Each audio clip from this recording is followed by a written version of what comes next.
మాదిగలు ఎదగాలంటే ప్రధాని మోదీతోనే సాధ్యమన్న మందకృష్ణ వ్యాఖ్యలపై కాంగ్రెస్ నేత సంపత్ మండిపడ్డారు. మాదిగల్ని ఇంటి బయట ఉంచే పార్టీ బీజేపీ అని కౌంటర్ ఇచ్చారు ఆయన. మేము గౌరవ నరేంద్ర మోడీ గారి ద్వారానే మా వర్గీకరణ లక్ష్యం నెరవేరుతుందనే ఒక విశ్వాసంతో ఉన్నాం.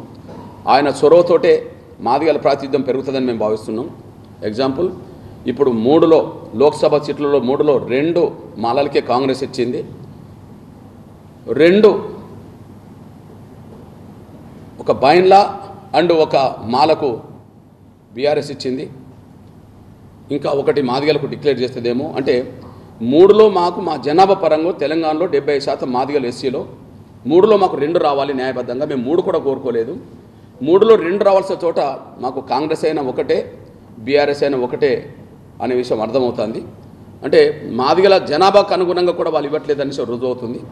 కానీ బీజేపీ ఆ స్థానంలో 2 ఇస్తుందనే విషయం కూడా మేము భావిస్తున్నాం.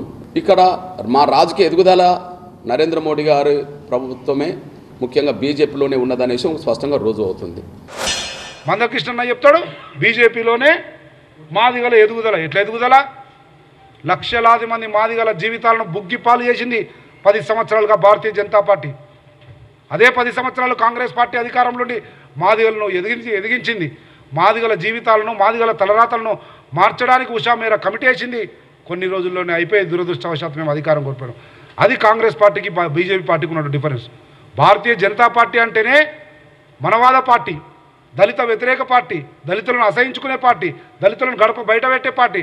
అటువంటి భారతీయ జనతా పార్టీతోటి అంటగాగి కాంగ్రెస్ పార్టీకి మరకలంటిస్తావు. నీకు, నీ జాతికి ఈరోజు ఈ స్థాయిలో గౌరవం, మర్యాద, స్థానం దొరికిందంటే కాంగ్రెస్ పార్టీ నుంచి దొరికింది. అటువంటి కాంగ్రెస్ పార్టీకి మరకలంటించి మన జాతి వ్యతిరేక పార్టీ, మన జాతిని గడప బయట పెట్టే పార్టీని, మనువాద పార్టీని భుజానికి ఎత్తుకుంటున్నాం. మంచి పద్ధతి కాదని